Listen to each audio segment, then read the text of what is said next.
Regarde bien ce logo. Est-ce que ça veut dire que tous les sites de WeWork vont fermer ? En 2019, il valait 47 milliards de dollars. Aujourd'hui, il vaut plus un centime. Celui-là aussi, 32 milliards de dollars qui ont été volatilisés en quelques mois. Bienvenue dans l'économie moderne, une économie obsédée par la vitesse, le scale et l'entrée en bourse. Résultat, on a aujourd'hui des entreprises dopées à la croissance, mais qui sont devenues jetables comme des rasoirs Gillette. Les chiffres parlent d'eux-mêmes. Pour une start-up, l'espérance de vie moyenne aujourd'hui est de 3 ans. Même les géants du Standard & Poor's 500 sont plus à l'abri.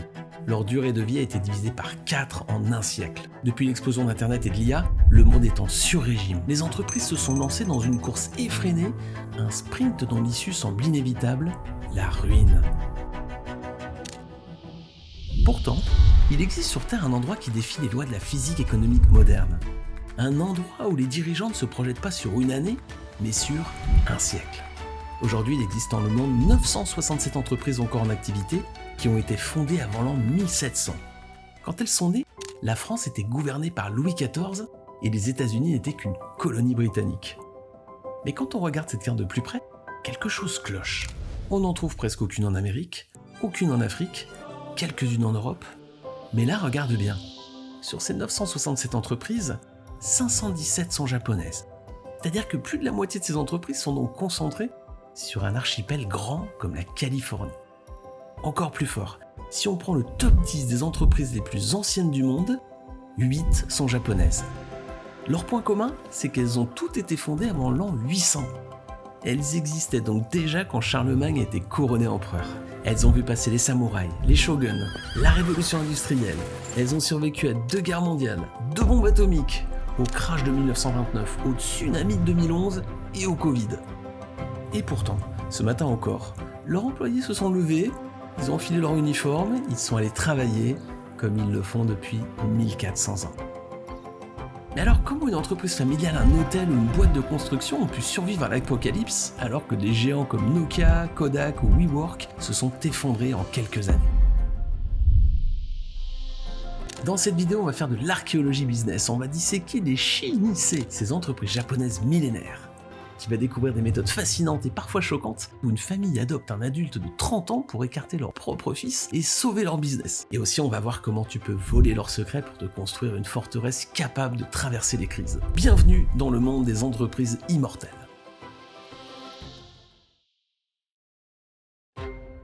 Pour comprendre leurs secrets, il faut remonter le temps. On est en 578 après Jésus-Christ. L'Europe est un champ de ruines. L'Empire romain vient de s'effondrer, c'est le chaos total. La loi du plus fort règne entre les barbares, les Francs et les hordes d'Attila. Mais à 9000 km de là, au Japon, un homme arrive de Corée. Il s'appelle Shigemitsu Kongo. Il ne le sait pas encore, mais il est sur le point de signer un contrat qui va engager sa famille sur les 14 prochains siècles. Shigemitsu vient sur invitation du prince régent. Sa mission, c'est de construire le tout premier temple bouddhiste officiel du Japon, le Shiten-no-shi. Pour l'époque, c'est comme construire la Tour Eiffel ou le World Trade Center. Et aujourd'hui, plus de 1500 ans plus tard, ce temple est toujours debout. Il a brûlé, il a été foudroyé, il a été dévasté par des typhons. Mais à chaque fois, il a été reconstruit. Et toujours par la même entreprise, Kongo Gumi. La famille possède même un parchemin de 3 mètres de long, où dessus on trouve la liste des 40 générations de PDG qui se sont succédés de père en fils.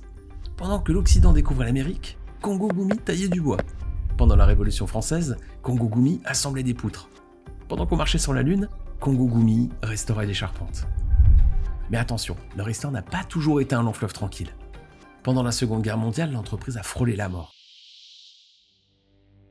Pour contribuer à l'effort de guerre, le gouvernement avait réquisitionné le bois pour l'armée. Pour Kongo Gumi, ça signifiait plus de matières premières, donc plus de temples à construire et plus de chantiers. Alors pour pas mourir, ils ont dû ravaler leur fierté de bâtisseurs de temples pour se mettre à fabriquer des cercueils. C'est ça le secret de leur résilience, tenir le cap dans la tempête. Mais en cas de coup dur, accepter de pivoter pour ne pas disparaître. Mais Kongo Gumi n'est pas une anomalie isolée au Japon. On avance un peu dans le temps. On est en l'an 705 dans les Alpes japonaises. Un homme découvre une source d'eau chaude dans la roche. Il plante 4 murs autour et ouvre une auberge pour voyageurs fatigués. Son nom, le Nishiyama Onsen Keijukan. Aujourd'hui, c'est officiellement le plus vieil hôtel du monde. 1300 ans d'activité, sans jamais fermer. Un autre chiffre va donner le vertige, 52. C'est le nombre de générations de la même famille qui se sont succédées à la réception. Imagine une seconde la pression qui pèse sur tes épaules, t'es le 52e dirigeant. T'as 51 ancêtres avant toi qui ont permis à l'auberge de survivre aux épidémies de peste, aux guerres civiles et aux famines. Alors t'as vraiment pas envie d'être celui qui a coulé la boîte parce qu'il a fait un bad buzz sur Instagram. Aujourd'hui, cet hôtel a des pompes électriques, du Wi-Fi, on peut réserver sur booking.com, mais l'esprit, le cœur, ce qu'on appelle le kokoro en japonais, n'a pas bougé d'un millimètre. Le kokoro, c'est bien plus qu'une mission d'entreprise placardée dans un hall d'entrée. C'est une mission. C'est l'idée que les outils changent, on peut passer de la bougie au LED, du parchemin à l'iPad, mais que l'état d'esprit reste le même. Une dévotion totale envers l'invité, le client. Alors on pourrait lister ces entreprises millénaires pendant des heures. On pourrait parler de Genda Shigio qui a été fondé en 771 et qui fabrique encore aujourd'hui des objets de cérémonie en papier. On pourrait parler d'entreprise Ishiwa qui vend des gâteaux de riz à côté d'un sanctuaire à Kyoto depuis plus de 1000 ans. Mais attention, t'y trompes pas, ces entreprises ne sont pas des musées folkloriques pour touristes.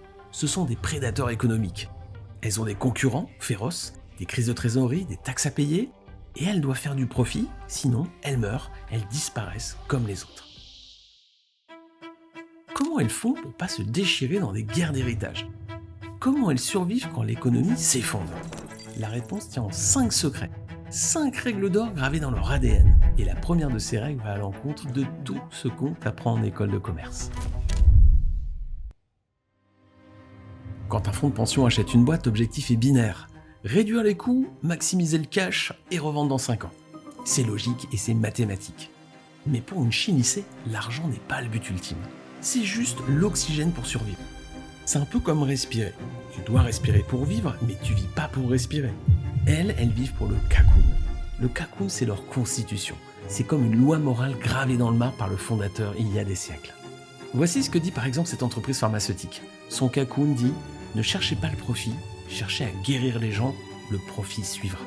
Quand tu as une mission sacrée comme ça, tu vends pas ta boîte au premier chèque de Google. Tu restes, tu te bats, tant que ta mission n'est pas terminée. Oui, mais voilà, parfois la mission est en danger. Et ce danger ne vient pas toujours de la concurrence, parfois il vient de l'intérieur. Le plus grand risque, c'est le fils incompétent. On a tous vu des empires s'effondrer parce que l'héritier préférait flamber l'argent en Ferrari plutôt que de gérer l'usine. Les Japonais ont réglé ça avec une méthode redoutable. Le mukoyoshi. Le mukoyoshi, c'est l'adoption d'adultes. C'est Game of Thrones. Imagine la scène. T'es le fils biologique, t'as grandi en pensant que t'allais être le roi qui allait succéder au trône, et un matin ton père te convoque, il te dit « T'es pas au niveau, t'es viré de la succession ». À ta place, il va adopter son meilleur employé, celui qui est le plus brillant, le plus loyal. Il va lui donner ton nom, il va lui donner ton héritage, et parfois même, il va lui donner ta sœur en mariage. C'est le secret de Suzuki, de Toyota et de Canon. Osamu Suzuki, le légendaire PDG de Suzuki, était un adulte adopté. Ça, c'est la méritocratie à la mode samouraï. Au Japon, on ne transmet pas l'entreprise par la loi du sang, on la transmet au talent. C'est cruel, clairement, pour le fils incompétent, mais ça permet la survie du clan. Ces entreprises cachent un autre secret inscrit dans leur gène. Elles se concentrent sur une seule activité. Aujourd'hui, une start-up qui fait des matelas veut aussi te vendre des oreillers, des applications de sommeil ou des compléments alimentaires pour mieux dormir. Elles veulent tout faire et elles se dispersent. Les entreprises millénaires, les Shinise, font l'inverse. Elles font une chose, mais elles la font mieux que n'importe qui sur la surface de la Terre. Ça s'appelle l'art du shokunin. Kongogumi construit des temples, point barre. Donc pas essayer de lancer une chaîne de sushi. L'entreprise Genda Shigyo fait du papier de cérémonie, pas des coques d'iPhone. C'est ça l'un des secrets de l'immortalité. Devenir tellement bon dans une niche minuscule que tu deviens impossible à remplacer. Quand tu fonctionnes comme ça, tu ne construis pas un business, tu t'ériges un monopole.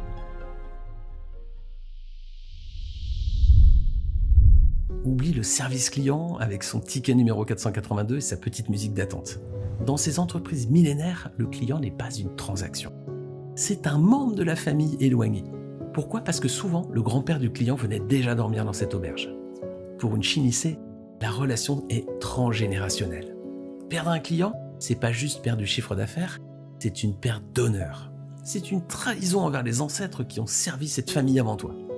Crois-moi, quand tu penses comme ça, tu réponds pas pareil aux emails de réclamation. Et voici le dernier secret, celui qui pardonne le moins. C'est la paranoïa financière. Ces entreprises détestent la dette, donc elles accumulent des trésors de guerre en cash. Ça leur permet de survivre si le monde s'arrête pendant 10 ans. Mais regarde ce qui se passe quand on oublie cette règle. Souviens-toi de Kongo Gumi et de ses temples.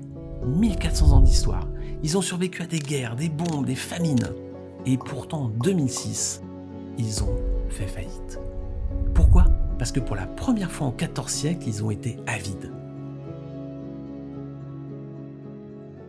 On est dans les années 80. Le Japon est alors en pleine bulle immobilière.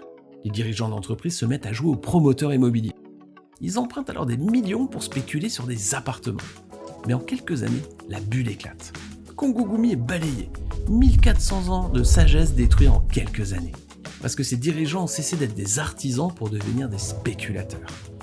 Et ça, c'est la leçon ultime. En business, la survie n'est jamais acquise. Et tu peux effacer un millénaire d'histoire en une signature, si tu oublies qui tu es et où tu vas. Alors maintenant, prenons un peu de hauteur. Tu te dis peut-être, ok, c'est fascinant, mais moi je suis graphiste à Lyon. Je vais pas adopter un japonais de 30 ans pour sauver ma boîte. Et pourtant, si tu veux survivre à la concurrence et au cycle économique, ces 5 principes peuvent te permettre de construire sereinement un business qui traverse les âges.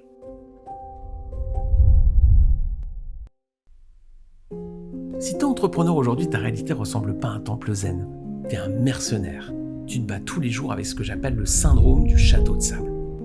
Tu passes 1 mois à construire ton château, tu trouves une mission, tu factures, génial, alors là tu te sens fort, mais le mois suivant, la marée monte, la vague emporte tout, ton projet est fini, ton client disparaît et tu te retrouves à devoir tout reconstruire. Repartir de zéro, convaincre encore, vendre et recommencer tout ça encore et encore. À la longue, c'est épuisant. Et surtout, c'est l'opposé exact de la philosophie Shiny. La plupart des créateurs traquent le hack TikTok ou la trend du moment.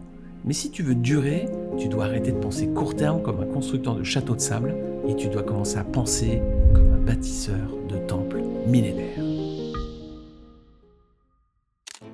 Alors comment transformer ton business en forteresse immortelle ? La première règle, c'est le shokunin. Arrête d'être un couteau suisse qui fait tout moyennement. Un samouraï part pas au combat avec 15 lames, il part avec un seul katana, mais il est tranchant comme un rasoir. Kongo Gumi ne construit pas des centres commerciaux, ils font des temples. Point. Et toi, c'est pareil. Sois pas le mec qui fait du marketing, du design et un peu de code. Sois le Kongo Gumi de ta niche. Tu choisis une arme, une seule, et t'apprends à la maîtriser tellement bien que tu en deviens intouchable. Deuxième règle, c'est l'omotenashi, l'esprit de clan. Un freelance classique passe 80% de son temps à courir après des inconnus. C'est un super mauvais calcul. Les Shinise ne chassent pas, mais plutôt elles soignent leurs clients comme des membres de la famille. Alors toi aussi, arrête la chasse et commence l'élevage. Au lieu de chercher de nouveaux clients, traite tes clients actuels comme des empereurs. Vois-les comme ton principal actif. En échange, ils te quitteront jamais. Ils te resteront fidèles et ils vont même te recommander autour d'eux. Enfin, la règle de survie ultime. Ne flambe pas avec ton argent. Kongo Gumi a survécu aux bombes, mais il était terrassé par la spéculation. Alors ton objectif principal, c'est pas de montrer ta réussite sur Instagram. Ton objectif, c'est de te constituer un trésor de guerre.